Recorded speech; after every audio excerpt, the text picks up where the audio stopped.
ఒకసారి ఆయన చెట్ల దగ్గరికి వెళ్లి పూలు కోస్తున్నారు అనంతాచార్యులు వారు. కోస్తుంటే ఆయన నాగుపాము వచ్చి కరిచేస్తే నోటి వెంట నురగలు వస్తున్నాయి. నురగలు వస్తుంటే ఆయన అలాగే ఓర్చుకుని పూలదండలు కట్టి తూలిపోతూ వెంకటేశ్వర స్వామి వారి సన్నిధానానికి వెళ్ళాడు. వెళ్ళి ఆ వెంకటేశ్వర స్వామి వారికి పుష్పమాలలో అలంకారం చేస్తూ కళ్ళు మగత పడిపోయి మూతలు పడిపోతున్నాయి. పడిపోతుంటే వెంకటేశ్వర స్వామి వారు అన్నారు, ఏమయ్యా నిన్ను నాగుపాం కరిచిందిట, వెళ్ళి వైద్యం చేయించుకోరాదా, ఎందుకయ్యా ఇప్పుడు కూడా నా దగ్గరికి పరిగెత్తుకొచ్చావు ఈ పుష్పమాలలు అట్టుకుని అన్నారు. ఇంతకు ముందు నన్ను ఇన్ని మాటలు కరిచిందోనయ్యా తండ్రి, ఇన్నాళ్ళకి కదా నాకు అదృష్టం కలిగింది నీకు పుష్పమాలల కైంకర్యం చేసే అదృష్టం, ఇది విడిచిపెట్టి పావు కరిచిందని వైద్యుడి దగ్గరికి వెళ్ళినా నాకెందుకయ్యా వైద్యం, నీ పాదాల సన్నిధిలో పడిపోతే చాలా.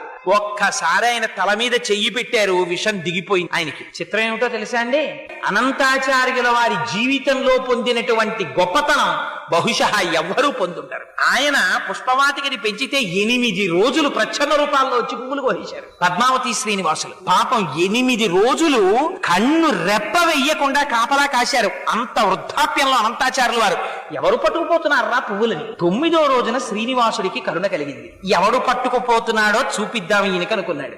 రాజదంపతుల వేషాల్లో వచ్చారు పద్మావతి శ్రీనివాసులు. వచ్చి ఆయన చక్కగా కనపడ్డ పువ్వుల్లా కోసేస్తున్నాడు, ఆవిడ సిగలో పెట్టేస్తున్నాడు. ఆవిడ చక్కగా పువ్వులన్నీ పెట్టించుకుంటోంది. చూశారు అనంతాచార్యుల వారికి కడుపు మండిపోయింది. ఎవర్రా వీళ్ళిద్దరూ నేను పెంచిన పూల చెట్ల పువ్వులు కోసేస్తున్నారని. స్వామి ఆ అనంతాచార్యుల వారు ఆగ్రహంతో పరిగెత్తుకొచ్చారు.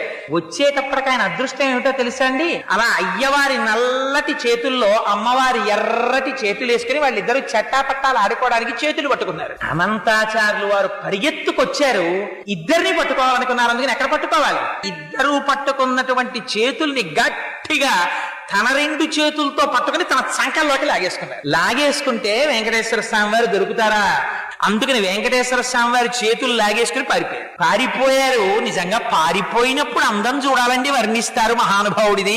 ఆ పరిగెడుతుంటేట ఆయన పెట్టుకున్న ఆభరణముల యొక్క ధ్వని ఘన కన కన కనమని ధ్వని వచ్చిందిట. ఆ చేతులకి ఏం తక్కువ ఆభరణాలు ఉంటాయేమిటి, ఆ నాగాభరణాలు, పెట్టుకున్న కంకణాలు, పాదాలకి పెట్టుకున్న మూపురాలు, నడువుకి పెట్టుకున్న వడ్డానాలు, మెడలో వేసుకున్నటువంటి పెద్ద కౌస్తుభమాల, ఆ పెద్ద వనమాల, పెట్టుకున్న పెద్ద కిరీటం, చెవులకు పెట్టుకున్న పెద్ద ఆభరణాలు, ఇన్నింటితో స్వామి పరిగెడుతుంటే ఇంకో చంద్రుడు భూమి మీద పరిగెడుతున్నాడేమో అనిపించింది. పాపం ఈయన పరిగెడదామంటే ఈవిడ పారిపోతుంది. అందుకని ఈవిడ్ని గట్టిగా పట్టుకున్నారు. ఎవరికి దక్కుతుందండి ఈ అదృష్టం, అటువంటి అమ్మని గట్టిగా పట్టుకుని అనంతాచార్యుల వారు అన్నారు, ఏమీ పిల్ల, ఎవరే వాడు, నీ మొగుడే కదా, ఎక్కడికి పారిపోయాడు అన్నారు. అమ్మంది, అయ్యో తండ్రి, నువ్వు నాకు తండ్రి లాంటి వాడివి, నన్ను గద్దిస్తావెందుకయ్యా, పువ్వుల తోటలో విహరిద్దామని తీసుకొచ్చాడు, వచ్చాను.